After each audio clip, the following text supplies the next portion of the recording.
Work, এই অংশের মধ্যে ওয়ার্ক আর সিস্টেম নিয়ে আলোচনা করা হবে।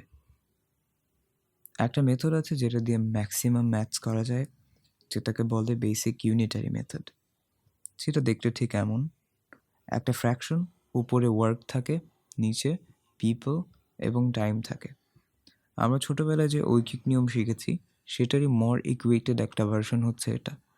আমরা সাধারণত এভাবে লিখতাম যে এক্স জন মানুষ এক্স জন টাইমে করে এত অংশ কাজ। এইভাবে আমরা একটা এক্সপ্রেশন লিখতাম, সেটাকেই এখন আমরা এরকম ওয়েতে লিখতে পারি বেসিক ইউনিটারিতে। এবং এটা একটা, যেহেতু একটা ইকুয়েশন, একটা প্রপোর্শনের মতো, আমরা এটাকে এভাবে লিখতে পারি যে W1 P1 T1 is equal to W2 P2 T2। এটার কাজ কি? এখান থেকে হচ্ছে আমরা যে কোনো একটা অজানা রাশির ভ্যালু বের করতে পারি।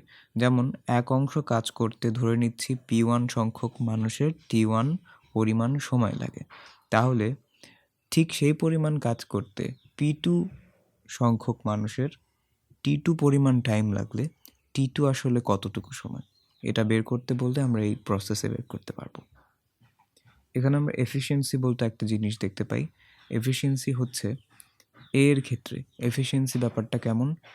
এক অংশ কাজ করতে অর্থাৎ সম্পূর্ণ কাজ করতে যদি কারো টি দিন সময় লাগে, তাহলে তার এফিসিয়েন্সি কত?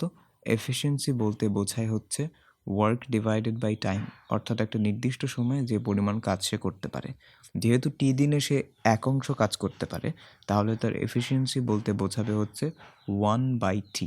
So this is his or her efficiency. Let's see a math. এখানে বলা হয়েছে এ এবং বি যদি together can complete a piece of work in 15 days, এ এবং বি একসাথে কাজ করে 15 দিনে একটা কাজ শেষ করতে পারে। আ পিস অফ ওয়ার্ক, সম্পূর্ণ কাজ কিন্তু শেষ করতে পারে 15 দিনে। And B alone in 20 days, B একাই সেই কাজটা 20 দিনে শেষ করতে পারে।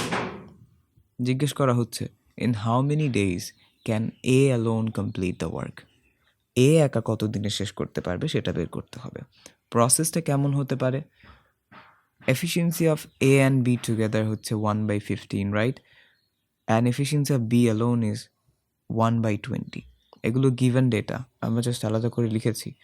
আর এ এর অ্যালোনের এফিসিয়েন্সি বের করতে চাইলে এ আর বি এর একসাথে থেকে আমরা যদি শুধু বি এরটা বিয়োগ করি, তাহলেই তো এরটা পেয়ে যাব।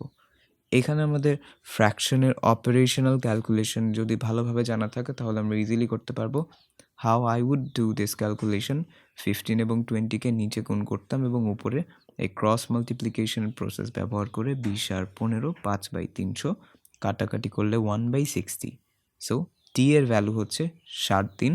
60 দিনে এ একা কাজটা করতে পারত। এবার জানা যাক পাইপ এবং সিস্টার নিয়ে। Two pipes, A and B, can fill a cistern in 20 and 30 minutes, respectively. If both the pipes are opened simultaneously, how long will it take to fill the cistern? এইটা একটা cistern বা কুয়া। এটার মধ্যে আমরা দুইটা pipe দিয়ে feel করার ট্রাই করছি। প্রথমটা দিয়ে ফিল করতে 20 মিনিটস লাগে, দ্বিতীয়টা দিয়ে ফিল করতে 30 মিনিটস লাগে। If both the pipes are opened at the same time, তাদের দুজনকে যদি একই সাথে খুলে দেই, তাহলে কত সময়ে ফিল হবে, এটাই জিজ্ঞেস করেছে। তাহলে আমাদের কাজ হচ্ছে দুজনের এফিসিয়েন্সিটা যোগ করা। দুজনের এফিসিয়েন্সিটা যদি আমরা যোগ করতে চাই, এক অংশ কাজ করতে তাদের 20 মিনিট লাগছে, তাই তো? এক অংশ কাজ করতে এর 20 মিনিট লাগে, তাহলে তার এফিসিয়েন্সি কত? 1/20। সিমিলারলি বি এর 1/30। তাদের এফিসিয়েন্সি আমরা যোগ করছি, যোগ করলে ক্যালকুলেশন ফুলফিলিং এর সাপেক্ষে 1/12 হচ্ছে তাদের কম্বাইন্ড এফিসিয়েন্সি। আর এফিসিয়েন্সির রাশিটা যেহেতু 1/t, সেখান থেকে আমরা টি এর ভ্যালু বের করতে পারি, যেটা দাঁড়ায় 12 minutes. So T will be 12 minutes. 12 মিনিটে কম্বাইন্ডলি তারা কাজটা শেষ করতে পারবে। Two taps A and B can fill a cistern in 30 and 60 minutes respectively. There is a third exhaust tap C at the bottom of the tank. If all taps are opened at the very same time, the cistern will be full in 45 minutes. In what time can exhaust tap C empty the cistern when full? অর্থাৎ এ এবং B tab দুইটা 30 এবং 60 মিনিটে respectively feel করতে পারে সিস্টেমটাকে। এবং there is a third exhaust tap, যে হচ্ছে তার কাজ উল্টো, সে আরও পানি বাইরে বের করে দেয়। যদি তিনটা ট্যাপ একত্রে ওপেন করা হতো সাইমultaneously, তাহলে 45 মিনিট সময়ে সিস্টার্নটা ফিল্ড হতো। এখন জিজ্ঞেস করা হয়েছে যে যদি সিটা খুলে দেওয়া হয় তাহলে সে পূর্ণ অবস্থা থেকে কতক্ষণ সময়ে সিস্টেমটাকে খালি করতে পারবে। প্রশ্ন এটা। আমাদের প্রথম কাজ হচ্ছে এখান থেকে এফিসিয়েন্সিগুলো বের করা। এ এবং বি এর এফিসিয়েন্সি হচ্ছে 1/30 এবং 1/60। এ এবং বি এর এফিসিয়েন্সি থেকে আমরা বের করতে পারি তাদের কম্বাইন্ড এফিসিয়েন্সি, যেটা হচ্ছে 1/20। এখন এখানে এ বি আর সি তিনজনের কম্বাইন্ড এফিসিয়েন্সিটা হচ্ছে 45 মিনিটস। তাই তার এফিসিয়েন্সিটা আমরা এফিসিয়েন্সির সমীকরণ অনুসারে লিখলে 1/45 হয়, রাইট? সো এই 1/45 কিন্তু 1/20 চেয়ে কম। তো আমরা যদি এই দুইটার পার্থক্যটা বের করি, যদি বের করি তাহলে আমরা সির্ফ সি এর এফিসিয়েন্সিটা পেয়ে যাব, এক্সস্ট ট্যাপটার এফিসিয়েন্সিটা পেয়ে যাব। এখানে ক্যালকুলেট করলে 1/36 হচ্ছে আমাদের সি এর এফিসিয়েন্সি। আর সি এর এফিসিয়েন্সি যদি এত হয় তাহলে তার টাইম লাগবে হচ্ছে 36 minute. So T will be 36 minute. এটা কার জন্য টি? এটা হচ্ছে এক্সস্ট পাইপের এমটি করতে কতক্ষণ লাগছে সেটা। A leak in the bottom of the tank can empty the full tank in 6 hours. An inlet pipe fills water at the rate of 4 liters per minute.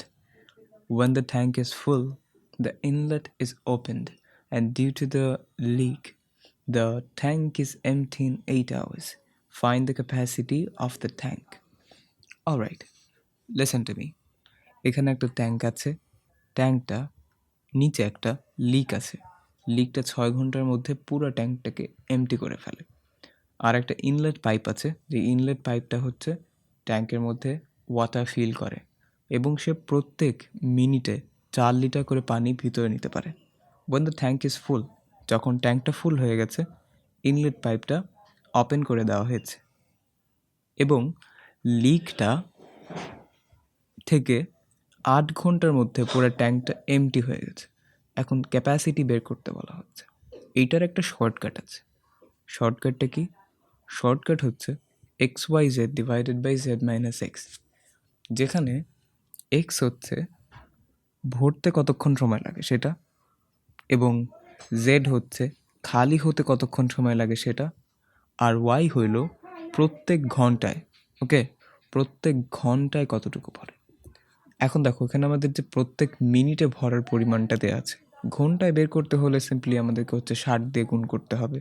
60 × 4 240, আর এবং 6 ঘন্টায় এমটি হতে পারে, আর 8 ঘন্টায় 6 ঘন্টায় এমটি হতে পারে, তাই না? 6 ঘন্টায় এমটি হতে পারে এবং 8 ঘন্টায় ভরতে পারে। সো গুণাগুণ করলে 5760 হচ্ছে, চলে আসে ক্যাপাসিটি। সো এটা ছিল